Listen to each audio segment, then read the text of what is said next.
আসসালামু আলাইকুম, welcome to my page Sabira's kitchen. সবাই কেমন আছেন বন্ধুরা? আশা করি আল্লাহর রহমতে অনেক ভালো আছেন। আমিও আপনাদের দোয়ায় অনেক ভালো আছি। বন্ধুরা, আপনারা এখানে পেঁড়া দেখে বুঝতেই পেরেছেন আজকে আমি আপনাদের সাথে পেঁড়া দিয়ে কোনো রেসিপি শেয়ার করব। তো বন্ধুরা, আজকে আমি আপনাদের সাথে পেঁড়া দিয়ে পেঁড়া মাখা বা ভর্তা রেসিপি শেয়ার করব।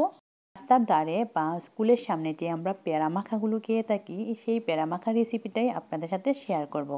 আশা করি আপনাদের ভালো লাগবে।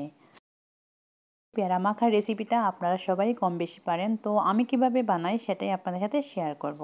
এখানে আমি 3টে পেঁড়া নিয়েছি আর পেঁড়ার মুখগুলো এভাবে কেটে ফেলে দিয়েছি। এবার পেঁড়াগুলো আমি কুচি কুচি করে কেটে নিব।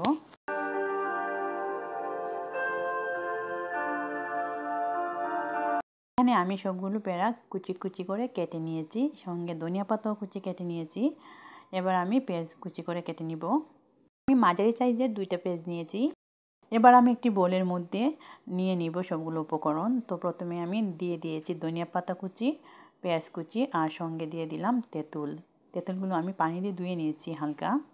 এর মধ্যে দিয়ে দিলাম পরিমাণ করে লবণ, দিয়ে দিব পরিমাণ করে বিট লবণ। এবার দিয়ে দিব চিলি ফ্লেক্স। আপনারা যেরকম ঝাল খেতে পছন্দ করেন সেই অনুপাতে চিলি ফ্লেক্স দিয়ে দিবেন। চিলি ফ্লেক্স পরিমাণে একটু কম দিয়েছি যেহেতু বাচ্চারা খাবে। আমি সবগুলো উপকরণকে এক এক করে মাখিয়ে নিব।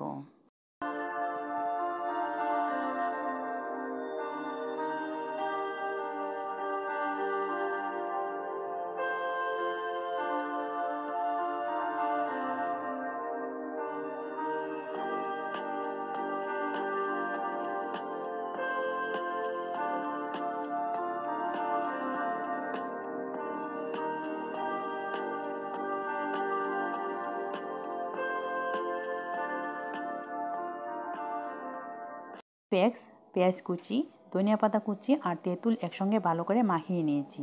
এবার এর মধ্যে দিয়ে দিব পরিমাণ করে কাসুন্দি। এখানে আমি 3টে পেঁড়া নিয়েছি, তো 3টে পেঁড়ার পরিমাণে সবগুলো মশলা ব্যবহার করতেছি। তারপর আমি দিয়ে দিব সরিষার তেল। সরিষার তেলটাও আমি পেঁড়ার পরিমাণে দিয়ে দিব। আপনারা তো দেখেই বুঝতে পেরেছেন কতটুকু সরিষার তেল দিয়েছি। সবগুলো উপকরণ খুব ভালো করে তেঁতুলের সঙ্গে মিশিয়ে নিয়েছি। এবার কুচি করা পেঁয়ার সঙ্গে এইসব উপকরণ খুব ভালো করে মিশিয়ে নিব।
বন্ধুরা, আমি এইভাবে তৈরি করে নিলাম পেঁড়া মাখা।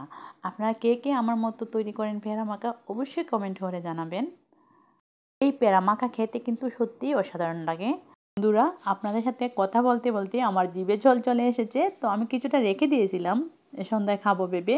আজকের মতো ভিডিওটি এখানেই শেষ করব। সবাই ভালো থাকবেন, সুস্থ থাকবেন, আমাদের জন্য দোয়া করবেন। আর যদি বন্ধুরা আমার ভিডিওটি আপনাদের কাছে একটু ভালো লেগে থাকে প্লিজ একটি লাইক ও কমেন্ট করে যাবেন।